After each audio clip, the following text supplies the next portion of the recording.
Alrighty, Zdravstvuyte, as we Soviet citizens would say. They went into the war with a bolt-action rifle. However, in the 1930s, the Soviet Union did make an attempt to adopt a self-loading rifle, very similar to what the Americans did with their M1 rifle and what the Germans would steal from the Soviets and design into their Gewehr 41 and 43. However, though, most of the war,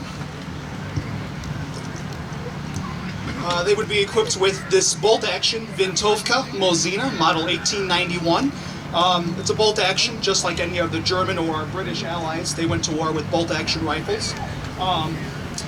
Very reliable weapon, very easy to make. However, leaves much to be desired when you're up close to somebody. As you can see, I'm 5'7", and this rifle comes up to about right here on me. So if you're in close, you want something more like a submachine gun here, which we'll cover in just a second. So I'll go ahead and fire this for you.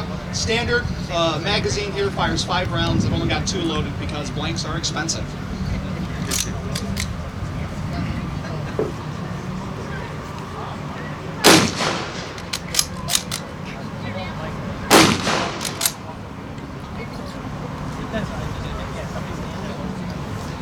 So the workhorse of the Red Army. So when we enter popular conceptions about the Soviet Army during World War II, we think of hordes of men armed with submachine guns firing rapidly from the hip. Not necessarily the case, but the Soviets very quickly realized the utility of a submachine gun, and in 1941 they would adopt the famous PPSH. That's the one with the drum magazine, fires a ridiculous 900 rounds a minute.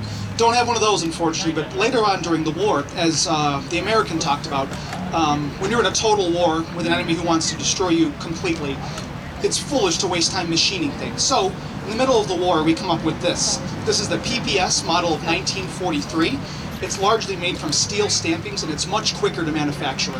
It was actually developed in this cut-off city of Leningrad. The Germans couldn't take the city of Leningrad, so they decided to starve its inhabitants out. So while in this city, you couldn't get steel, you couldn't get food. They designed this to use steel stampings and to be made very, very quickly. The first weapons were actually pulled off right at the factory in Leningrad and issued to frontline units in late 1942. And the rest of the Red Army would adopt it by the end of the war. However, they are a bit rare. They made them, but they didn't really issue them for whatever reason. You see Bulgarians, actually, with them more than you see Red Army men during World War II. So we'll go ahead and fire this one for you. Enough talking. I know you want to see the gun shoot.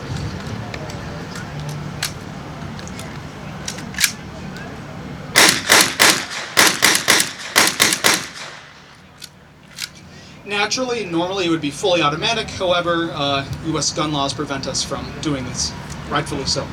Alrighty, so that's all of our Soviets have to offer. So let's turn over to our glorious British allies while we wait for them to open up a second front.